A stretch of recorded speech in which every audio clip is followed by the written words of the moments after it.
If there are two words to describe financial markets, it would be cold-hearted and rats. Cold-hearted because Hamas attacks Israel, Israel bombs Gaza, bodies pile up on both sides. Financial markets don't care about the human suffering. The question currency markets, bond markets, stock markets, commodity markets want to know is, well, is there going to be an escalation of this conflict or not? The cold hard truth is that across geographies, across centuries, people have made money on human suffering. This is no different. Markets are also like rats because markets are always hungry for more profits, but then they rush to safety at the first hint of danger, also known as risk. The moment they realize that the odds of them losing money somewhere is increasing, they rush back to safer assets. Now in this video, we talk about how this conflict between Israel and Hamas will affect markets and economies. But to understand that, we need to figure out what would happen next because markets are essentially forward-looking. But to figure that out, we need some basics of who wants what in the Middle East. And that's what we covered in the prequel to this video in part 1, where we essentially hammered down the current Middle East dynamics into 6 key themes that are relevant to figure out what could happen next. Please check that video out. The link is in the description. It's also available at the end of this video. For the sake of continuity though, I will quickly bullet point the 6 key themes that are defining politics in Middle East now without elaborating on them. First, and the very obvious one, Arab unity versus Israel.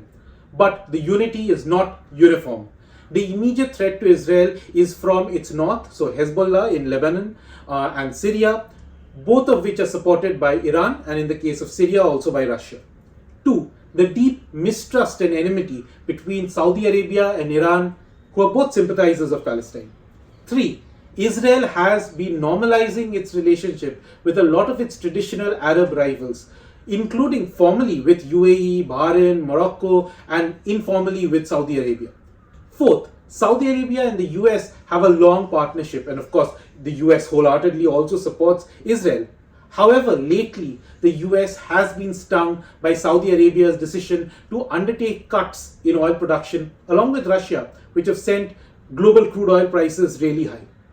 5th, US's complicated relationship with Iran and the state of Iran's nuclear ambitions versus US sanctions, and how US's energy needs for lower oil prices and its foreign policy needs to contain Iran are actually in conflict with each other. And finally, 6th, Hamas and Palestine are not the same. Hamas does not share the same geography or politics with the official Palestinian government, which is located in the West Bank. And again, please do watch part 1 of this video to get a better idea behind each of these 6 points. Now, in this video, we take this a step further. We talk about 3 things. First, how are financial markets analyzing this conflict? What are the broad scenarios that they are considering? 2, how will markets generally tend to behave under these scenarios? And 3, how will all of this impact the Indian economy? So let's spell out the scenarios. Let's start with where we are currently. And look, by the way, things are obviously very fluidic now. The ground realities are changing in real time. So I am reacting to the situation at the time of filming this video, which is around 14th, 15th October. By the time you might be seeing this video, the ground realities could very well have changed. So as of now, the ground reality is that Israel has been bombarding Gaza. They have cut off electricity and water. Meanwhile, negotiations with Hamas on releasing hostages haven't gotten anywhere. Very importantly, Israel is now widely expected to start a major ground invasion of Gaza. Israel has advised residents of northern Gaza, that's around 1 million people, to move south. Meanwhile, there are skirmishes that have already started with the Iran-backed Hezbollah group in the north, and Israel has bombed airports in Syria, but it's still not a full-fledged war up there yet.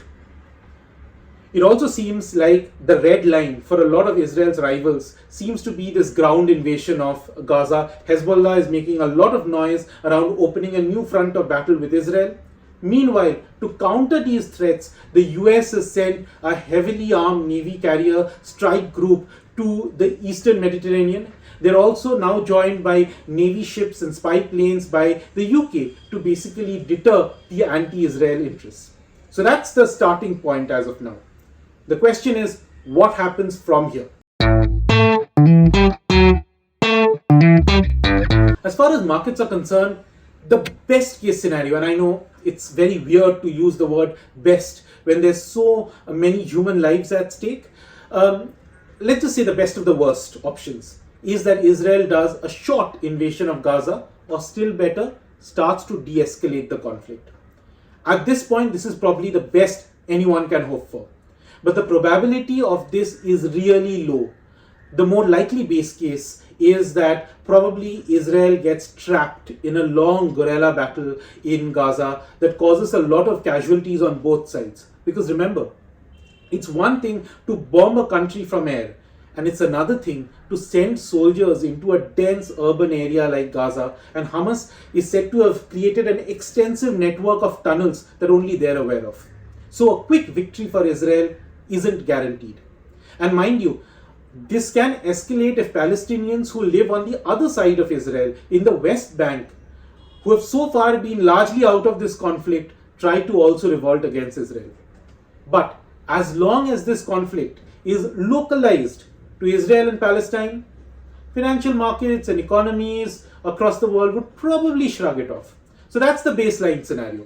And by the way, let's not forget that there's a lot of leeway that has been given to Israel now by its sympathizers to retaliate. But as the human cost of this conflict escalates, even its allies will get more and more troubled, and international sympathy could actually end up turning against Israel. Now, bad scenario. In the bad scenario, Israel does a ground invasion of Gaza, and in retaliation, Hezbollah, a strong military organization with a political base in Lebanon and presence in Syria, and very importantly, supported by Iran, attacks Israel. And Hezbollah is said to be much better armed than Hamas. Now Israel will have two fronts of war. One with Hamas in the Gaza Strip, and the second up north with Lebanon and Syria. Not only will Israel's famed Iron Dome be under rockets from both sides, but also its army will have to be deployed on multiple fronts. But as much as Hezbollah is threatening to do this, it's not an easy decision for them too. Lebanon is going through a terrible economic crisis. In the past years, its currency has plummeted, its GDP has shrunk, inflation this year is expected to be 255%. To give you a scale, we in India are currently tracking around 5% levels. Syria is also in a really bad shape after a prolonged civil war. And remember, for Iran, the threat of Hezbollah on Israel's borders has always been an insurance of sorts against Western powers ever thinking of attacking Iran. But the last thing it wants to do is to deploy Hezbollah in a war that might end up weakening it and thereby making Iran more vulnerable. So it's not clear cut, but the bad scenario is if Hezbollah gets drawn into this conflict. Now let's consider the worst scenario. That is, if this conflict widens even further. And from Israel's side, this means that the US, UK, other Western powers are not just providing tactical support, but are actually sending boots on the ground and fighter jets in the air. The worst case scenario is if on the other side, Iran also gets directly involved. No longer indirectly through Hezbollah, but its own military is now directly fighting Israel. And at this point, all bets are essentially off. Because a spark has become a flame, has become a fire, and has become now a blaze. And you really don't know who will get consumed in a blaze. Will Egypt, Jordan, Saudi Arabia, Turkey, Russia, who knows, even China, who has energy interests in the Middle East, will they get drawn into this conflict? And that's the scenario that financial markets are really worried about. So how would markets react to all of this? The key issue really is oil. This is how crude oil prices have behaved recently. See that spike in around a month or so back to around $96 a barrel? That was caused by Saudi Arabia and Russia announcing further cuts to oil production. In fact, currently the shortfall of global crude oil, so this is the difference between the crude oil demanded versus supplied, is said to be at its highest levels in more than a decade of over 3 million barrels per day. You can again see oil prices starting to climb when Hamas attacked Israel. I mean, look, markets don't wait for actual events to happen. They act on expectations. So, the moment people start figuring out that oil production could get impacted by this conflict, oil prices start to rise. And markets get worried when countries that are important exporters of oil get embroiled in this conflict. If Iran gets directly involved, then the US is likely to tighten sanctions on Iran. Now, despite sanctions already in play, Iran produced around over 2 million barrels per day of crude oil in 2022. It was exporting close to 1 million barrels per day, with China being one of its key customers.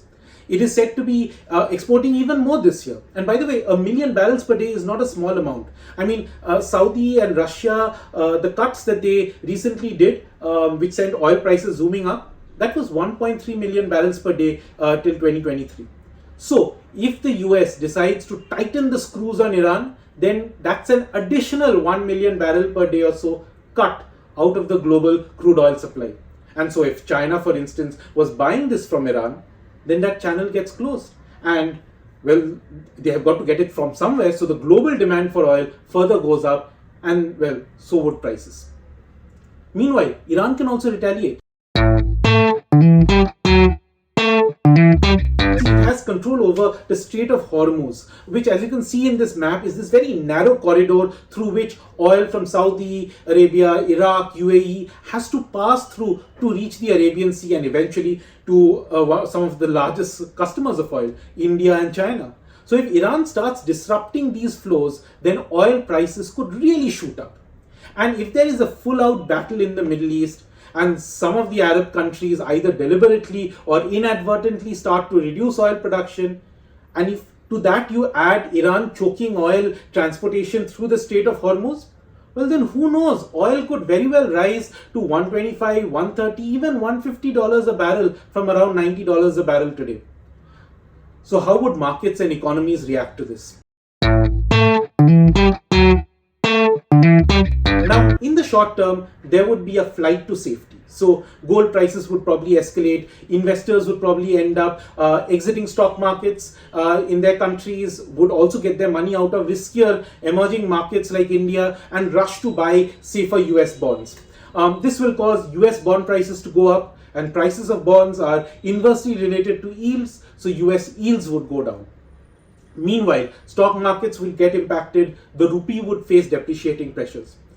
By the way, it's worth noting that as much as we as individuals might be captivated by the Israel-Hamas conflict, markets are constantly getting bombarded with other news and data all the time. It could be news on US inflation, the latest labor market figures, comments from the Federal Reserve. In the case of India, it could be actions by the RBI in the bond market, the latest corporate earning results. Look, there are multiple impulses that are simultaneously hitting markets at the same time as the Israel-Hamas developments. So anyone saying that, oh, this will go down and that will go up because of the conflict, remember, the unsaid bit in all of this is that assumes all other factors remain the same, like a laboratory experiment. Results will obviously vary in real life when dozens of things are going on in the world at the same time. But there's also a slightly longer term play here, and that's linked to the economy. Now, it may not seem obvious, but global growth is in a pretty risky state right now. The major advanced economies in the world, US, Eurozone, UK, Australia, have all raised their policy interest rates to multi-year highs to control inflation. And part of the frustration of their central banks is that inflation is refusing to come down. And in the case of the US, growth still remains relatively resilient, which is making central banks keep rates higher for longer. Which means that in these economies, consumers and businesses are facing rising costs of credit, a rising risk of bankruptcies, which in turn put banks and financial institutions there at risk, all of which should lead to an economic slowdown.